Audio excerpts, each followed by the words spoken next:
visiems. Labai džiaugiamės jūs čia matydami. Ir sakė, mums reikia atidaryti šitą nuostabų poezijos žaismą. Tai, mėly choristai mano, ateikite čia, prašau.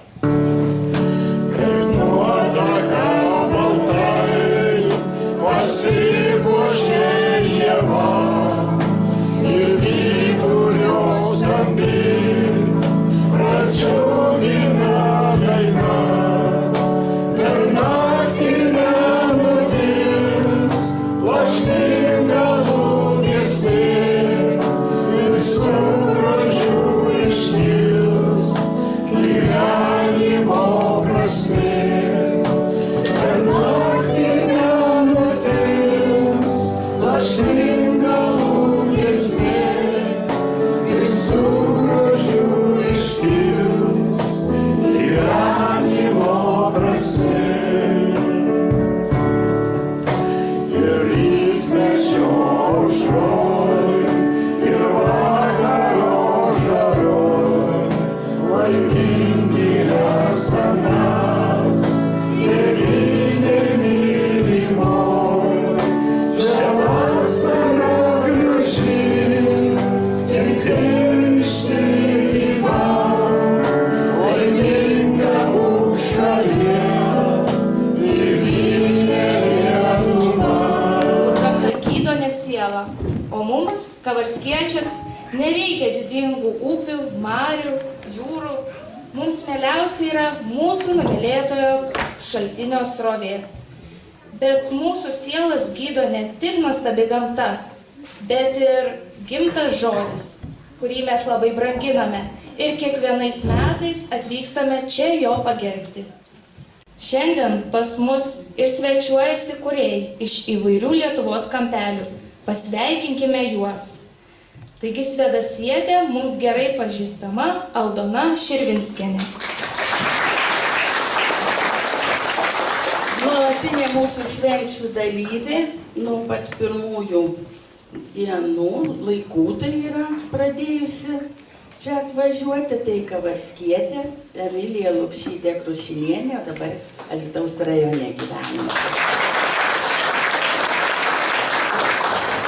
Iš Anykščių atvyko ir čia labai gražiai prie mero prisiglaudusi, nes mero patarėja yra Rūta Suchodolskytė Neniškienė.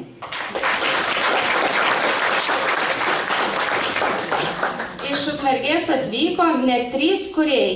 Mums gerai pažįstamas Albinas Kuliešius. Sveikiname su Raimondu Karmasinu. Ir bardas iš Ukmergės Romualdas Petkevičius. Iš Vilniaus atvyko Robertas Šarknickas.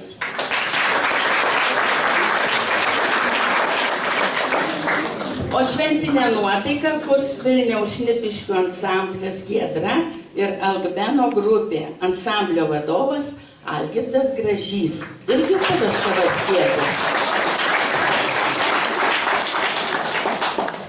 Malonu, kad šiandien mūsų šventę pagerbė politikai. Tai Seimo narys Robertas Šarknickas šiandien pasirodys ne kaip politikas, bet kaip aktorius ir režisierius.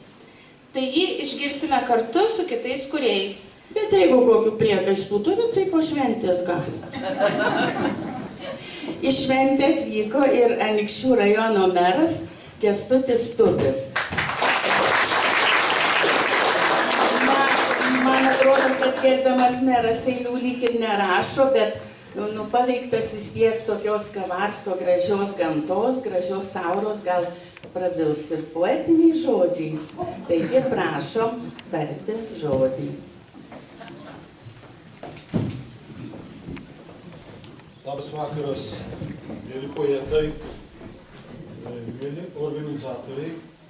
Žinau, kad Onutė jau 28 kartą dalyvauja renginėje ir veda renginį. 28 iš 30 metais yra jubiliejinis renginys, 30-asis. Ir Kavarske švenčiama 3 dienų šventė. Šiandien buvo atlaidai, poezijos vakaras, ir dar bus šventės tęsis. Tai mes minim čia tokią kaip virtinę, kaip vainiką švenčių, yra šventoji šventė, Švento Jono šaltinis. Ir šiandien pavadinimas yra poezijos vakaro žodis yra šventies šaltinis. Užgeso langus, negirdėti želia vėja. Ir tyliai alsuoja dangus, mirgėdamas vandenyje. Pakyla jį vėl iš gelmės, į viršūnę čėvė upę, o vanduo, kaip ir mes, vieną kartą šito. Labas vakaras visiems. Sveiki atvykę į šią ypatingą vietą. O kuo jinai yra ypatinga? Ypatinga, kaip ir minėjo Onutė, tai jau yra 30-as jubiliejinis poezijos vakaras, kai suvažiuoja poetai, menininkai, muzikantai į Kavarską. Aš trumpai norėčiau papasakoti istoriją, kaip gimė idėja surengti šį renginį. Taigi, 1994 metais bibliotekininkė Eugenija Zajankauskaitė įgyvendino tokį kaip poezijos pavasarį. Renginys visiems patiko, nes susirinko daug kavarskiečių poetų, taip pat dalyvavo žurnalistas ir rašytojas Kęstutis Arlauskas ir jis iškėlė tokią mintį. Kavarskas turi tokią nuostabią vietą, šaltinį. Ten tokia gera yra aura. Kodėl nesurengus poezijos vakaro būtent prie šaltinio? Taigi nuo to laiko, jau nuo kitų metų, poezijos vakaras pradėtas rengti prie šaltinio. Dar norėčiau pristatyti, kaip galite pasižiūrėti, sienas šiandien papuošė grafikos darbai. Tai yra Vailutės Takienės grafikos darbų paroda mėnesiai. Taip, tai norėtume padėkoti įkūrėjom, jas pagerbti, padovanoti po rožę Eugenijai Zajankauskaitei. Atsistokite, Eugenija. Padėkite.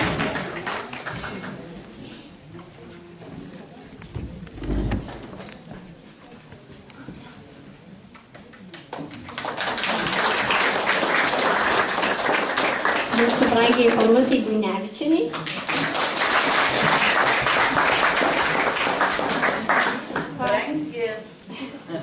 Irmai Pimpečkaitei, nežinau, ar jinai šiandien atvyko čia, ar yra pas mus.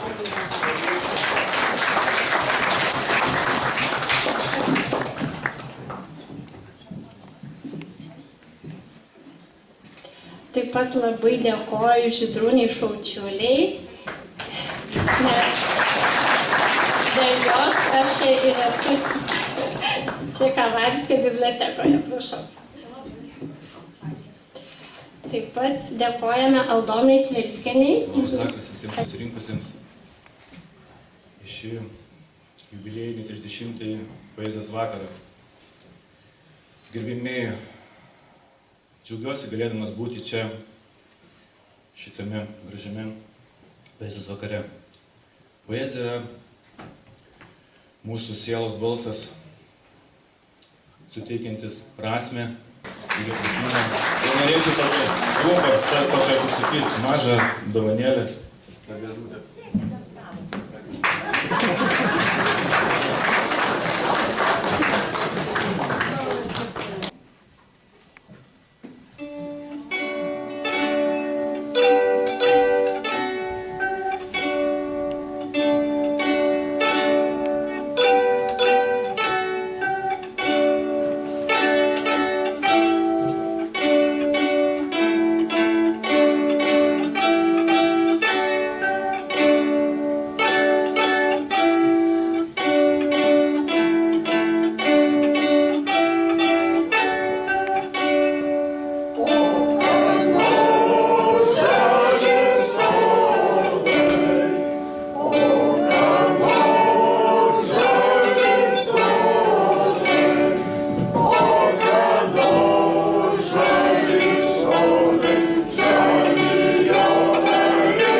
dvasia užsiima, ne gyvatei, o žmogui įkandus gydo, užkalba mūsų baimę, iš silpno daigelio medį išaugina, užvarduoja mūsų ištikimybę savo kraštui, jo kalbai, kultūrai.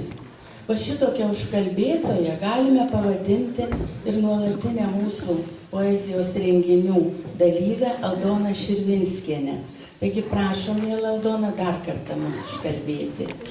Atstovauju fondą Baltasis balandis, kuris kasmet išleidžiam po keletą almanachų ir organizuojam per metus po 4 respublikinius literatūrinius konkursus, tai humoro, poezijos, prozos ir moksleivių piešinių konkursus.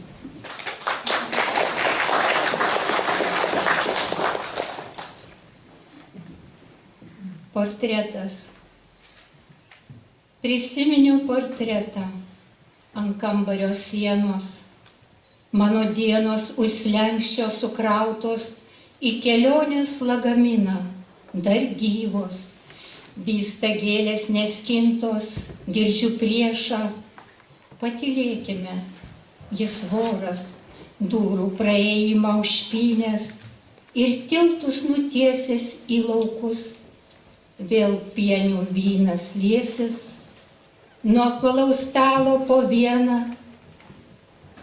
Balsai išeis ir negrįš, krūpčioja pečiai verkiančio portreto ant sienos. Daug skaidresnės, švelnesnė beržo taušis, nebus akim mielesnio už gimtą kraštą grožio. Šitaip prisipažįsta Emilija Lukšytė Krušinienė, gyvenanti Dzūkijoje, tačiau savo šaknis turinti ir čia, Kavarske. Ir matyt, ji nemeluoja sakydama, kad visai gal nesavaime gimtinės balsas šaukia. Malonu, kad tas gimtinės balsas toks ryškus, jog kiekvieną poezijos šventę atvilioja čia, pas mus. Taigi jūsų dėmesiui Emilija Lukšytė Krušinienė.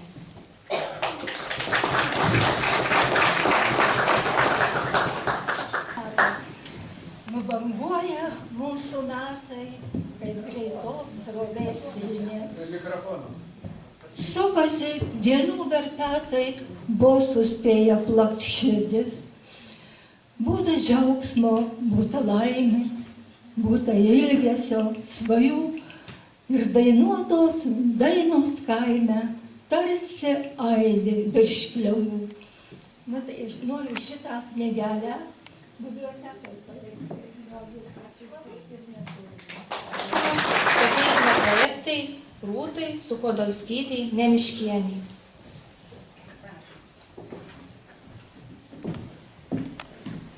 Labas vakaras, mėlyjeji, aš labai džiaugiuosi čia dalyvaudama pirmą kartą ir tikrai džiugu sulaukus šitiek daug dalyvių, klausytojų, poetinio žodžio. Taip pat džiaugiuosi, kad poezija ir politika sieja ne tik pirmas skiemuo, bet ir gilus išgyvenimai ir atsiminimai. Noriu paskaityti keletą eilėraščių, mano eilėraščiai galbūt modernesni, dabar madinga rašyti verlibrų, tai aš keletą. Tokį norėjau joninių vasarišką pirmiausia paskaityti. Vasara palėvenį.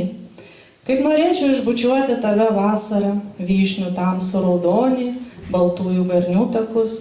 Kaip norėčiau apkabinti tave vasarą, vaistažolių kvapnes pievas, stirnų šviesrudžius kailiukus. Kaip norėčiau paragauti tavęs vasarą, saldžiai pakibusios pilnaties, jos atspindžio šulinį. Kaip norėčiau kvėpti tavęs vasarą, darželio gėlių šokio, lelijų lingavimo levenį. Taip norėčiau sugauti tave vasarą, pilna širdimi, voratinklio ilgesiu, žemuogių karoliais, tuščiais dienoraščio puslapiais, kūdikio krykštavimu, upės srovenimo, ežero vilnimi. O dabar Albeno grupė pasirodys.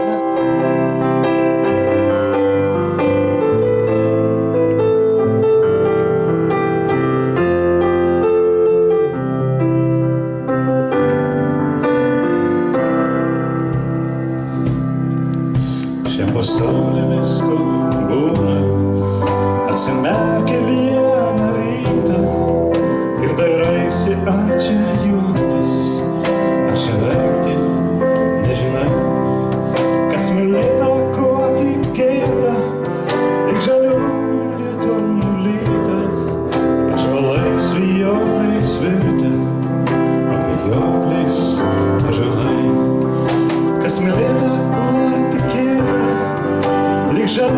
lietų nulyta, ąžuolais vijokliais virta, vijokliais ąžuolai. Pelkės gilmis pavirto, pelkės pievos ir šilojai, saulės vėjos savo rankų, vakarykščių valandų. Rodos nieko nepažįstu, o galbūt ir nepažinojau, orą, vandenį ir duoną, vadinai kitų vardu. Rodos nieko nepažįsti, o galbūt nepažinojai, orą, vandenį ir duoną, vadinai kitų vardu.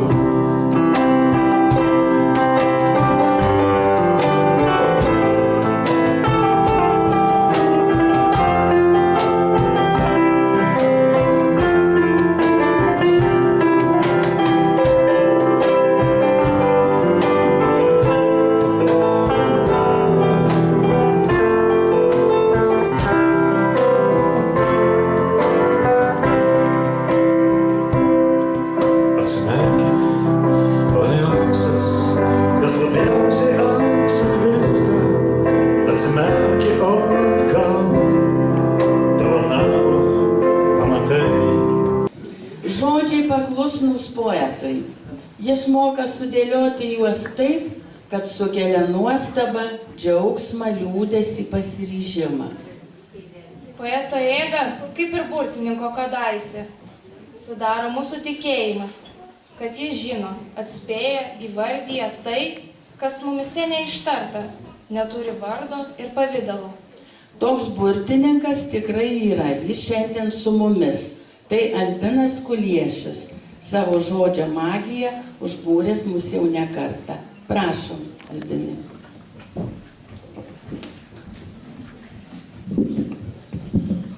Labas vakaras visiems, kaip gera sugrįžti vėl į Kavarską. Viskas prasidėjo nuo Eugenijos, jinai ten sėdi, pagaliau aš ją pamačiau. Ir nuo tos bibliotekėlės vaikų darželėje. Šiandien paskaitysiu eilėraščius iš savo naujos knygos Angelo pėdas, iš tos knygos, kurios nepriėmė anykščiai, neįsileido mane su ją, bet užtat mane pakvietė Kavarskas ir Kavarske pirmą kartą skambės anykščių žemėje šitos eilės. Vieną knygą aš padovanoju bibliotekai, kad skaitytų kavarskiečiai, o gal kada nors ir atvažiuos ir mes čia padarysim gražų vakarą.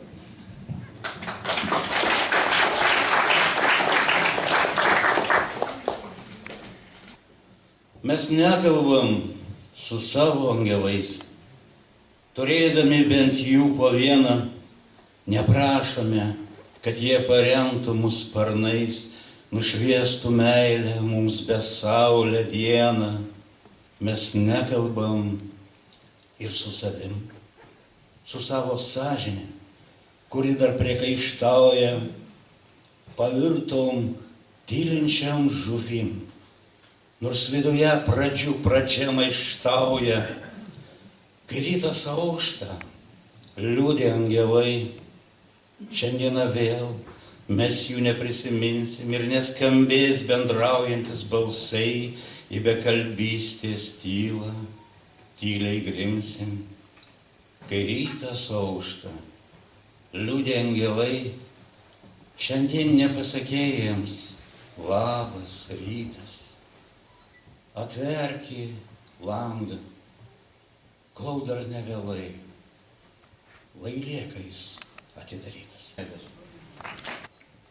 Kartais angelo veidas akmenyje iškaltas, nusišypso gerumo šviesa, kai neši savo kryžių tave lydi siųstieji.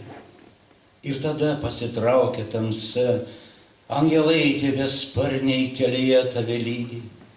Gal nežino jie tos paskirties, iš aukštybių nuspręsta, kas padėti tau turi. Prisiliesti prie tavo lemties, kartais svetimas veidas būna daug daug artimesnis, nei pulkelis gentainių savų, apkabinti jį noris ir sušilt su jo noris. Jis įstasis tikrai išgaus. Dievas pamažu mane žavės plaukai, aplink bus šitaip gražu čia Kavarske ir vis prašiau atei, per Dievas rasas, kur aš tada mačiau, viltinančią kasas, tik tu atei greičiau, per Dievas rasas, kur aš tada mačiau, viltinančią kasas. Palik mane, prašau, su savo postulatais nuobodžiausiais. Aš paskutinį kartą parašau, nes paskutinį kartą tu parlausiai. Iš šio eilėraščio galima suprasti, kad poetas Raimundas Karmazinas griežtai nutraukė ryšius su poezija. Aš paskutinį kartą parašau. Toks griežtas pareiškimas. Aš tai nemanau, kad gerbiamas Raimondas taip jau nenori turėti reikalų su poezija. Čia lygiai tas pats, kaip aš atsižadu poezijos šventes daryti. Jeigu jau sykį susidėjot su poezija, tai jau lengvai jūsų nepaleis. Čia ne žmona. Prašom, Raimondas Karmazinas.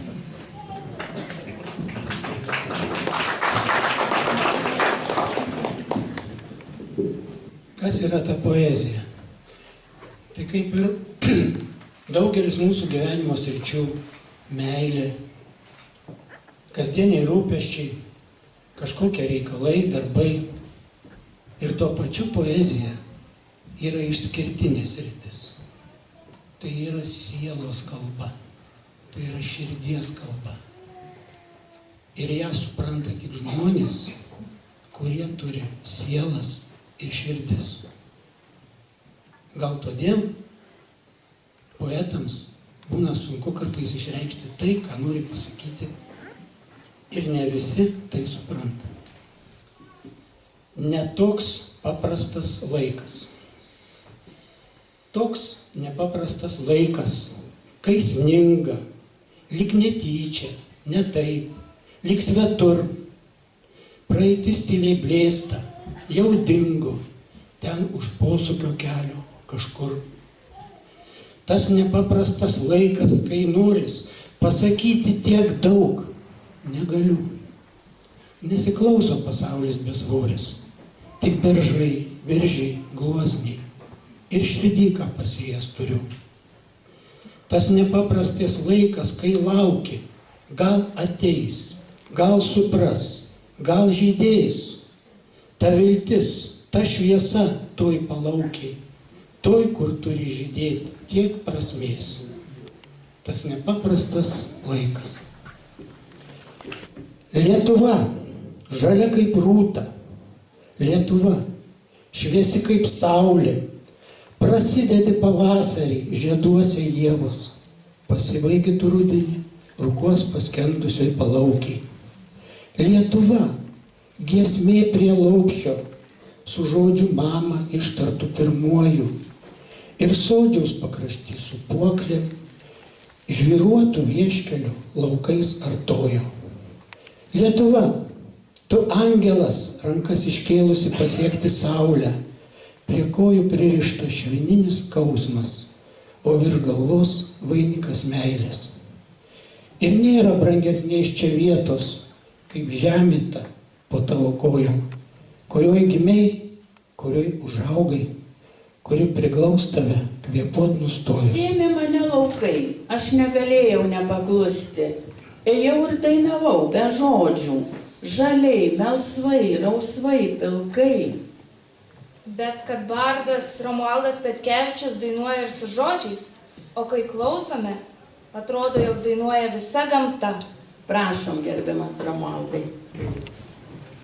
Mėly Kavarsko žmonės, valdžios atstovai. Labai miela susitikti su jumis. Pirmą kartą dainuosiu tokiai gausiai auditorijai.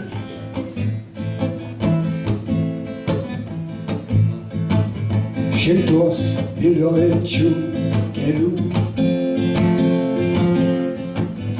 Tu nepraraski savo kelio, sugrįžk nuo siekių didelių, prie lopšio miegančio vaikelio. Padalski praviras duris, kur židinys dar neužgesęs, kur mūsų meilės dienos tęsis, kol vėtras klastį uždarys. O kaip pelėda suraudos, su užnaktį speiguotos pūgos, ir angelas šilkiniais rūbais paglaus, ar čia gavai naudos. Bandysi jam kažkam sakyt, kad apie tai nepagalvojai, ir kad geriau tiesiai į rojų, nei žemėj tamsoje braidyt. O jis su šypsena veide tau tyliai pasakys, nūnai. Buvai tarsi žuvis lede, o tu iš viso gyvenai. Ką atsakyt, jei neturi ausų, nosies, gerklės, liežuvio, tik vėjai pučia keturi, ir visos mintis tarsi žuvę. Bet man atrodo, aš į rojų lekiu keturlinkas tikrai. Jaučiu, kaip tyliai išgaruoja intrigos paskalos jausmai. Švarus lyg krištolo taurė, bespalvis toks skaidrus ir lengvas, lyg rūko dvelksmas vakare, kurį nupūsta tūžia bangos. Švarus lyg krištolo taurė, svoris toks skaidrus ir lengvas, lyg rūko dvelksmas vakare, kurį nupūs atūžę bangos. Man rūpia ežerai ir paukščiai, aš pergyvenu dėl to medžio, kurį ketinate nukirsti. Aš jaudinuosi dėl to žodžio, kurį užmirštam ir paliekam, kuris dabar kur nors ant lauko apžėlęs guli kaip akmuo. Dėl tos dainos, kuri nutilo, lovatiesės, kuris suplyšo, dėl kultuvės, kuris supuvo, dėl senos pragilo bijau. Kaip jie dabar gyvens be mūsų, ką jie dabar be mūsų veiks? Taigi šitame Justino Marcinkevičiaus eilėraštyje išsakyta mūsų tautinės tapatybės praradimo baimė. Tačiau mes galime būti ramūs, bent jau kavarskiečiai, tai tikrai neužmirš gimtojo žodžio. Ir čia tas gimtas žodis negulės užmirštas ant lauko kaip akmuo, nes mes mokame ginti žemę, kalbą, jos būdą. Na ir vienas iš tų kalbos gynėjų ir Justino Marcinkevičiaus gynėjas yra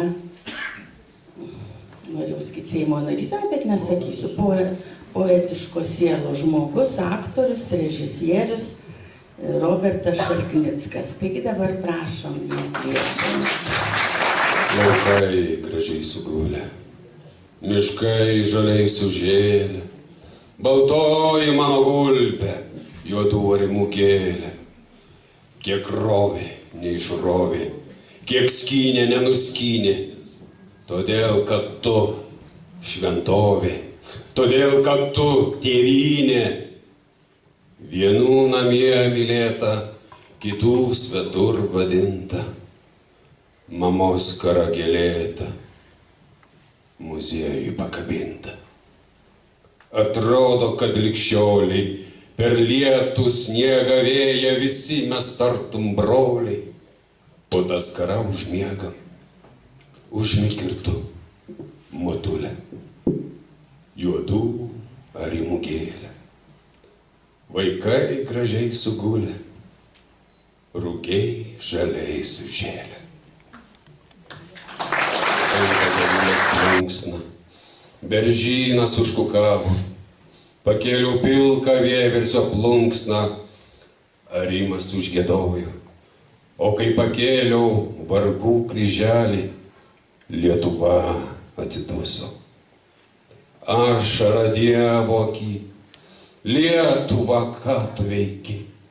Nieko tavęs neprašau, tik nenutildama šauk, volungė šauk, ąžuolę akmenių kelio gale. Kad giedočiau tave, esu kaip akmuo pamėtėtas į viršų, kad čiulbėčiau tave. Tavo paukštis ir šauksmas gimtinė, iš lino medžio, iš molio, išeik, pasirodyk kuklioji. Kalbos tiesumu aš girdžiu, eik kalbos tiesumu ir surasi mane. Dar žodis ir jau tave pamatysiu, kaip sekmadienis tyliai ir švarė. Baltas staltiesė gryčio ant stalo su išblukusiam kraujo dėmėm. Šičia buvo dalytasi duona. Nepalik manęs dabar. Peizaže ir istorijoje pėdas. Iš motinos lūpų išdygo ir mumyse pasisėjo. Koks džiaugsmas pašaukti kalną, ežerą, upę. Ačiū, kartoju, ačiū už žodžio skonį burnoj. Čia irgi Justinas Marcinkevičius. Bet už tą žodžio skonį tai šiandien norėtume padėkoti mūsų poetams, kurie šiandien atvažiavo. Padėkoti Aldonai Čirvinskienei, kad atvyko pas mus.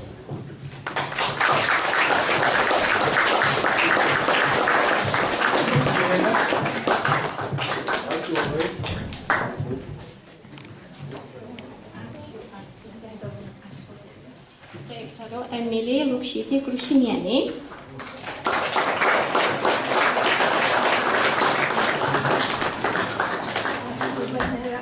Džiaugiuosi, kad atvykai vyko.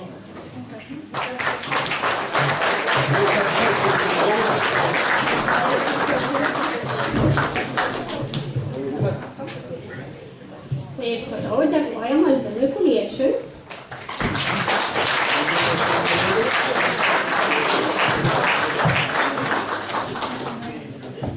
Romualdui Farmazinui.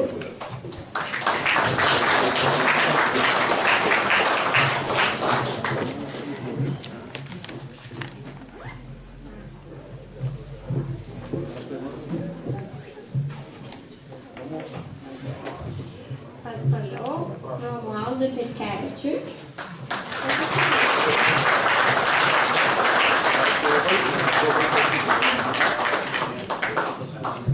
Dovanų dar čia. Na ir paskutiniam poetui Robertui Šarknickui.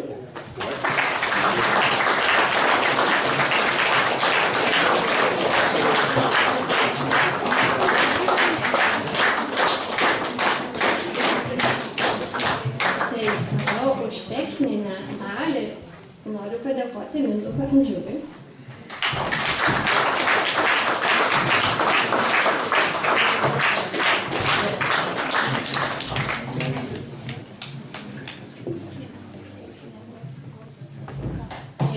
pat dėkojam dabar muzikiniam ansambliui Šnipiškiečių Giedrai.